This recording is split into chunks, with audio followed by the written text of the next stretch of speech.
शोष खड्ड्यांच्या उपक्रमातून वाढली गावातील जलपातळी। सेरेगाव बांध इथं उपसरपंच दादा संग्रामी यांचा स्तुत्य उपक्रम। दिवसेंदिवस भूजल पातळी खालावत चालली आहे। उन्हाळ्यात पाण्याची टंचाई जाणवू लागल्यानं ग्रामीण भागातील नागरिकांना पाण्यासाठी मोठ्या प्रमाणावर हाल अपेष्टा सहन करावे लागतात।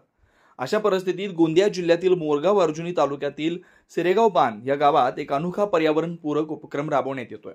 यामुळे गावातील पाणी पातळी वाढली आहे। या उपक्रमाची संकल्पना ग्रामपंचायतीचे उपसरपंच दादा संग्रामी यांनी पुढे राबवली आहे। गावातील सांडपाणी रस्त्यावर वाया न जाता ते जमिनीत झिरपावं आणि भूजल स्तर वाढावा यासाठी गावात विविध ठिकाणी शोषखड्डे तयार करण्यात आले।